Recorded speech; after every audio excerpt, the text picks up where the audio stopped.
Përshëndetje të nderuar shikues, jeni me edicionin e lajmeve të orës 15 në Radio Televizionin Publik të Kosovës. Në qendrën e numërimit, po vazhdon procesi i numërimit të votave të ardhura me post.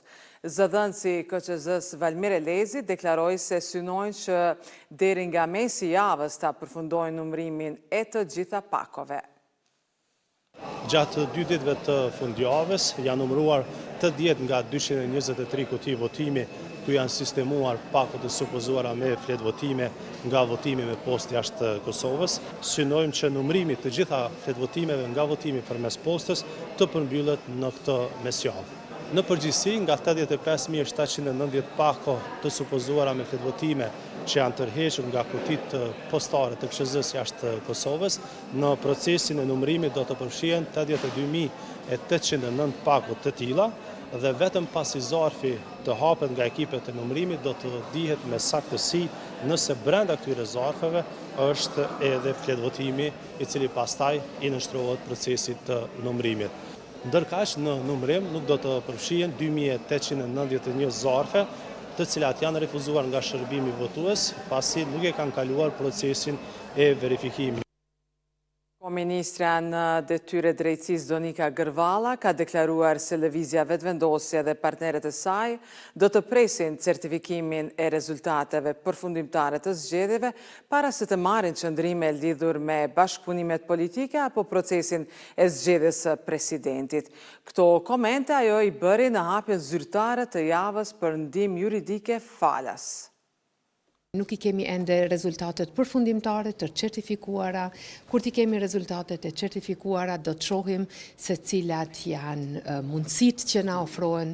Unë shumë shpresoj dhe jam shumë optimiste që nuk do të ballafaqohemi edhe njëherë me blokada të pakuptimta, edhe me bllokim të institucioneve të shtetit, por siç e keni parë edhe para zgjedhjeve të fundit, nuk ka qenë në dorën tonë sepse ofertat kanë qenë më shumë se gjeneroze, mirë po janë refuzuar. Shpresoj që mandati i fuqishëm që e jep vota e qytetarit këtë herë do të respektohet deri në fund.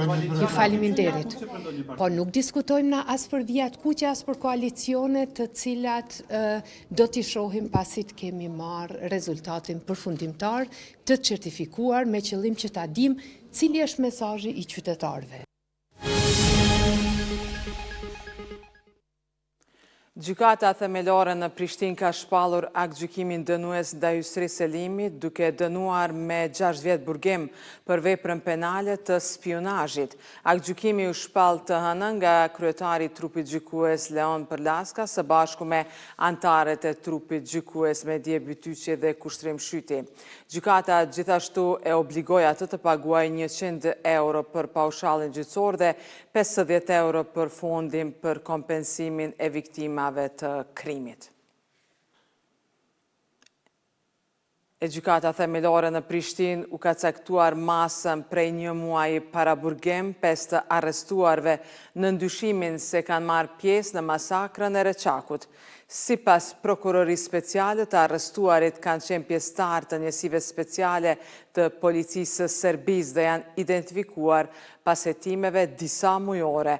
Autoritetet thonë se operacioni është mbështetur në prova, dokumentar, materiale filmike dhe dëshmi të siguruara nga institucionet vendore e ndërkombëtare.